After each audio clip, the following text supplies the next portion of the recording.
Former Bay County Commissioner Tommy Hamm finally got a victory in his years-long legal battle with Netflix and a group of documentary makers. The lawsuit involves an episode of the Netflix documentary series Immigration Nation, which featured Hamm, his construction business, and the rebuilding efforts immediately following Hurricane Michael.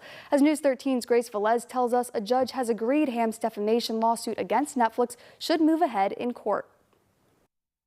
Tommy Hamm claims his life has not been the same since a documentary crew came to town and began covering his business, Winterfell Construction, and his dealings with undocumented workers who were here rebuilding after Hurricane Michael. The result was one episode of a 6-part Netflix documentary called Immigration Nation. Hamm claims the documentarians purposely misrepresented him, portraying him as exploiting the immigrant workers, engaging in wage theft, and more. So in 2021, he sued. After a number of setbacks, Circuit Judge James Goodman issued a ruling Friday in favor of Hamm and Winterfell. Netflix attorneys had been claiming their work was protected by the anti-SLAPP doctrine. SLAPP stands for Strategic Lawsuits Against Public Participation. In essence, they claimed the lawsuit violated their right to free speech. Judge Goodman granted part of Netflix's motion for a summary judgment, but denied other parts. He's ruled in favor of Hamm on civil conspiracy claims, emotional distress, and Florida Deceptive and Unfair Trade Practice Act claims against the film defendants. Friday's ruling stems from recent changes to summary judgment under Florida law standards and whether there is a genuine dispute of material fact that would allow a jury to hear the case. In this case, Judge Goodman ruled there's proof the filmmakers acted with actual malice in portraying Hamm as a central villain in the episode.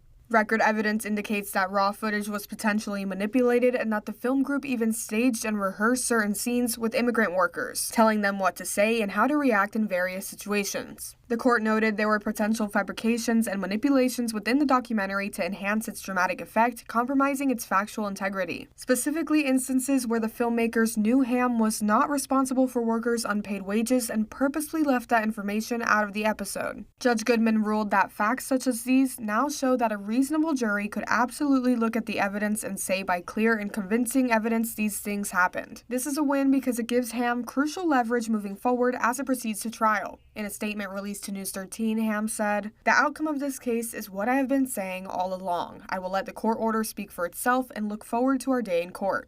In Bay County, I'm Grace Velez, News 13, Panhandle Strong.